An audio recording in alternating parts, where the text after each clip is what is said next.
I'm Hermdo back with you, first of all. Hope you're all having a good week. It's Tuesday, baby. Week is young, but it'll be the weekend before we all know it. And soon enough, we'll have Red Wings hockey to talk about. Camp starts in a couple weeks, and definitely looking forward to breaking some of that down, seeing how some of the young guys perform, seeing how some of the new acquisitions on this team do. But yeah, let's talk about the Detroit Red Wings rebuild and compare it to the Montreal Canadiens, the Ottawa Senators, and the Buffalo Sabres, three of our division rivals, the four teams that usually occupy the bottom four spots in our division. Bruins will be there soon enough. We'll talk about them maybe in another episode, but looking like they're about to start a rebuild that will be a long and painful process, which is a shame because, Boston's been a very good team last decade. Last decade plus, they've had some good records, good players, but everything gold, nothing gold can stay. But let's get into the Red Wings rebuild a little bit. We are all familiar with Steve Yzerman's been here since 2019. What are the good things about, we'll talk about, some of the progress he's made here, some of the progress each team has made, kind of compare them and contrast them, and whatnot. But, foundational pieces for the Wings are locked in. Moritz Seider, 7 years at 8.55 million AAV. Lucas Raymond, 8 years at 8.075 million AAV. But results are still uneven. Detroit barely missed a 23-24 postseason. They lost a tiebreaker and missed again at 24-25, finishing 37-35-7. Definitely took a big step back. Ottawa Senators, the post-2020 reset. Core is fully signed long-term. Stutzla, Sanderson, Kachuk. They posted in 24-25 and returned to the playoffs. So looks like Ottawa, they're basically the same timeline as the Red Wings. Maybe they got started like a year later. You also got to count the COVID years in there, a couple COVID shortened years. But still, they're making a lot of progress. Wings don't have anybody really like Kachuk. They got a guy. I think Lucas Raymond is on even footing with Tim Stutzla, but Sanderson, I don't want to say he's better than anything the Wings have, but he's still an extremely good player, and he's young as hell too. He's a big part of that core, and I think the Ottawa Senators, as much as it pains me to say this, they're going to be a competitive team for a good number of years. But let's look at the Montreal Canadiens, the Gorton Hughes era. 2021 to present, after the miracle Stanley Cup run where they lost to, who'd they lose to? Oh, the Tampa Bay Lightning. I remember that. Yeah. The core is cost controlled. Suzuki, 8 at just under 8 million AAV. Caulfield, 8 at just under 8 million AAV. Slavkovsky, 8 at 7.6 starting 25-26. Young group made the 2025 playoffs and lost to Washington in 5. So yeah, they're making the playoffs. They're taking strides. Montreal and Ottawa Senators, I'd say their rebuild started after the Wings, but they're a hell of a lot further along. At least it seems that way. I shouldn't say it seems that way. It is that way. But Buffalo Sabres, they have the longest horizon. They're still on the outside looking in, missed the NHL postseason for the record straight 14th season. Last season, front office continues to shuffle the core. So Buffalo is probably still the weakest team in our division, and they've really not made a lot of strides here. But we'll talk about, their record and their roster and whatnot. But let's look at the core construction and cap posture. The Wings, we all know, Seider and Raymond signed long-term market value anchors for a number one round right-handed defenseman and a first-line winger. With Dylan Larkin already signed, Detroit's top-end AAVs are competitive with peers and leave room for kids, graduating Edvinsson, Axel Sandin Pelika, and Nate Danielson. The issue isn't cap efficiency so much as top six, top pair impact depth and finishing talent.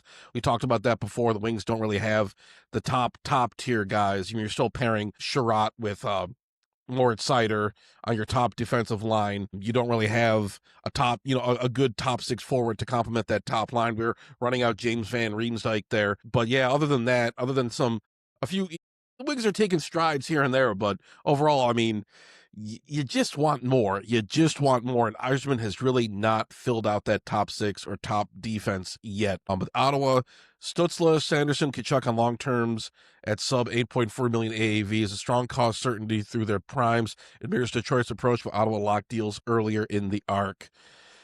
And for as Montreal goes, a rare trio, all under 7.9 million AAV, Suzuki, Caulfield, Slavkovsky. That's lead cap leverage of Slavkovsky's 2023-24 step holds and Caulfield's goals rebound. Their 25 playoff burst suggests the curve is turning. So they're making a little bit of progress. But let's get Buffalo, despite talent, Thompson, Dahlin, Cousins, the club,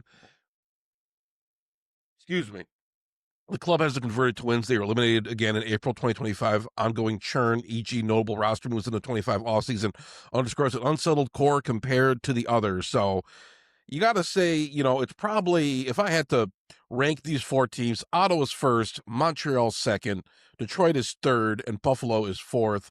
I'd rank, I'd love to have a guy like Rasmus Dahlin on the wings. Obviously, I'd love to have some of these players, but compared to some of the guys they got on the wings, these guys grade out really good, but they just haven't found a good way to utilize them or use them yet, and that's a that's a bad, that's a stain on the coaching staff, and also a stain on the on Pegula.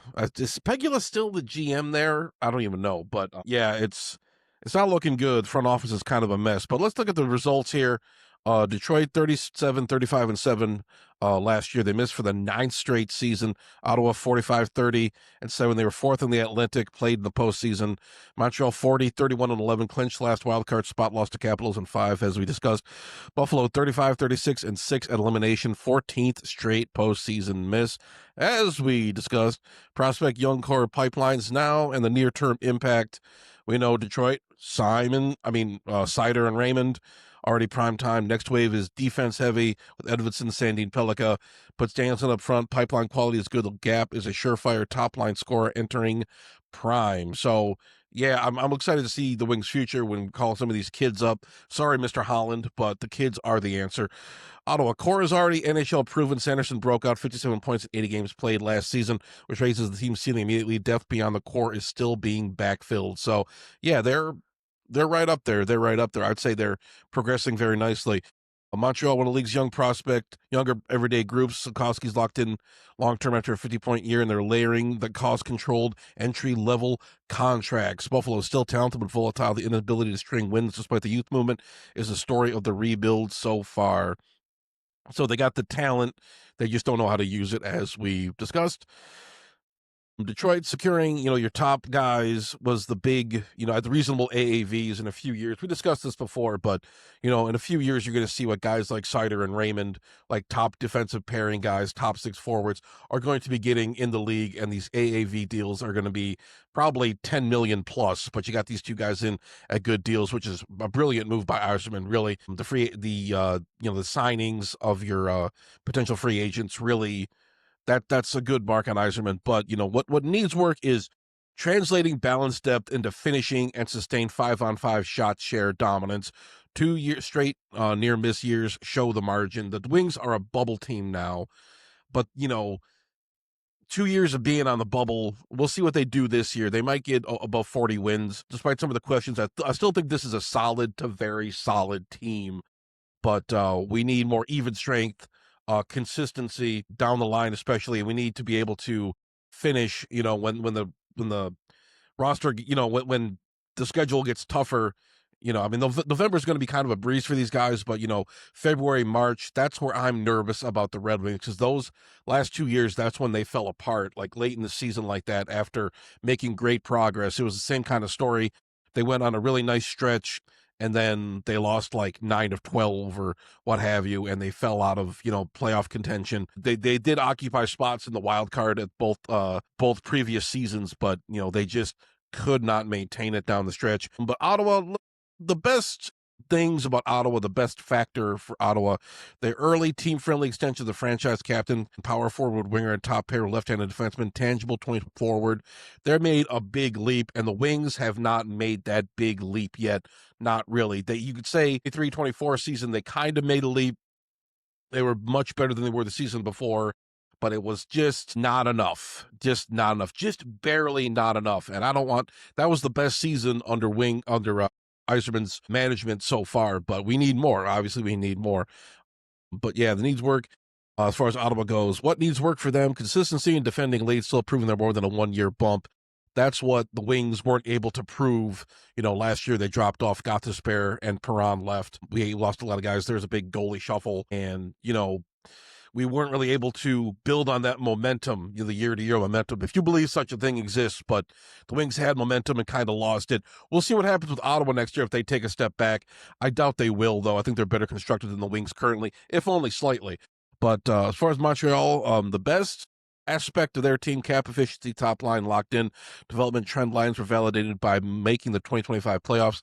But as far as what needs work, finishing talent beyond the top trio and driving play against elite East teams, outcome versus Washington shows the gap. So yeah, Washington is an elite team. I think you know, they're still a very dangerous team. Washington's one of those teams, despite a couple years, for the last 15 years, they've been a consistently good to elite team. And you kind of see, compared to Montreal's taking those first steps back because they fell off the face of the planet after the miracle 2021 run. They were like bottom feeders in the league for a couple years, but they're finally starting to turn a corner ever so slowly. But yeah, well, as with Ottawa, they're showing more progress than the Red Wings, actually being able to get in the postseason in a very tough division, actually being able to grab onto one of those wild card spots and hold it, which the Wings have not been able to do. But as far as Buffalo goes, the blue chip talent remains. There's still a plausible path. They stabilize systems and goaltending. What needs work is converting talent to wins. The record drought tells the tale. They've never won. Buffalo has never won a Stanley Cup. They got to the finals, 1975. I think they had what was his name? Rene Robert, Jobert Perreault. Yeah, they couldn't get it done. I think they lost to the Canadiens that year. And then 99, they made the finals with Lindy Ruff, but they lost to the Dallas Stars. That famous no goal or controversial goal where Brett Hull's skate was in the crease. With Dominic Hasek. Kind of crazy. They both won cups together on the Wings in 2002. But yeah, that was one of those things. That was a Lindy Ruff year. They had Miroslav Shatan. Yeah, I remember that Buffalo team a little bit. But yeah, they were not able to get it done. That's just one of those things. Buffalo desperately needs a title. I think they're a very tortured sports team. In the 90s, they had, those 4 Super Bowls. I mean, they're just one of those teams that might be a little cursed, might be like a Cleveland, you never know. But where Detroit ranks versus the peers, roster maturity behind Montreal and Ottawa both showed 25 step changes. 2025 step changes. One clinched when returned to playoffs. Out of Buffalo and structural clarity, core lock, defensive pipeline deeper. Kept efficiency at the top. Compared to Ottawa and Montreal, Detroit's tops AAVs, Insider, and Raymond are right in line with Stützle and Sanderson and below many league star deals. Near-term ceiling 25 to 27. The Detroit kids on D hit. As far as Edvinsson and ASP, I really like what I'm seeing from Edvinsson. I think he could round out that top 4 nicely. He needs a better pairing, as does Moritz Seider. The defense just is not deep enough. It's not deep enough. Some of the new acquisitions could help. I'm not counting on much from Travis Hamonic. He's probably going to be spending most of the season in Grand Rapids. It's not 2014 anymore. They need one more top 6 finisher. Then they can match Montreal and Ottawa. Without a scoring pop, they risk sitting between tiers again. So we know what the Red Wings need. Steve Yzerman seems to be kind of sitting on his hands, but after this season, they're going to have like $40 million in cap space. So come on, Stevie, get us something, baby, get us something. But let's take a look at what this means for the Red Wings rebuild plan. Keep the core cost controlled and surrounded with finishers. The Atlantics of the rebuild show the advantage of locking stars under 8.5 million AAV. Detroit has done that. The next swing should prioritize finishing talent more than middle 6 insurance. Yeah, Yzerman going after these guys, he needs a guy, obviously every team needs a guy who can score over, a point a game, can get to that. Every team needs like a superstar, obviously. Detroit really doesn't have one. They have some very nice players. They need those first overall picks. Detroit has had no luck in the lottery. That's not Steve Yzerman's fault. That's one mitigating factor you have to consider when judging Steve Yzerman. His absolutely unlucky in the draft. Yes, we did get Moritz Seider. He has made good picks. His drafting has been very good, if not great.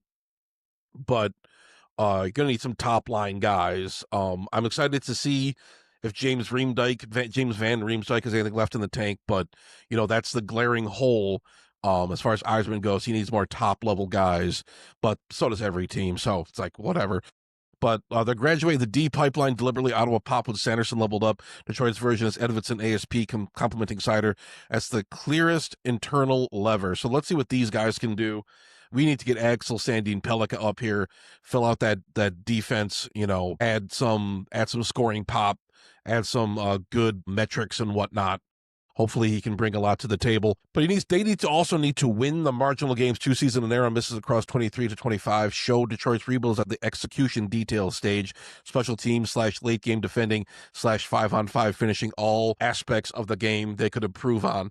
But yeah, let's put a pin in that, and we'll come back to it later in the season. Detroit's training camp is starting soon. Oh, sorry, my brain is oatmeal today. But yeah, we'll see where the Wings wind up this season. I have high hopes, I guess. I'm expecting them to be dashed, of course, later in the season, as they have been the last couple seasons. But I expect playoffs. I expect they're going to get in the wild card, probably get their teeth kicked in the first round. But just getting into the playoffs, absolutely. A lot of people are out on Steve Yzerman. I still believe to a certain degree. I think it's just going to take a longer rebuild. I discussed this with my co-hosts on the show. I think Yzerman said, bring me in, give me a decade, I'll get you a cup. And right now we're 6 years in, starting the 7th year of Yzerman. The Yzer plan, as it is, fans are getting very impatient, but honestly, I just don't see the point in complaining anymore. Yzerman's not going anywhere. He's already on his 3rd coach, which is kind of crazy. Usually get 1 or 2 coaches, and then you get the boot. But hopefully Todd McClellan can do something with his team. He was the coach that broke to do Edmonton out of their playoffs drought, but we'll see what they can do. We'll see what they can really focus on here. I mean, the talent, there is some talent there he can work with. They can have success with this roster, and the Olympics are this year, so maybe we can see Kane get a gold medal, if nothing else. But yeah, that's all I got for you guys for right now. Thank you all so much for watching. I really appreciate that.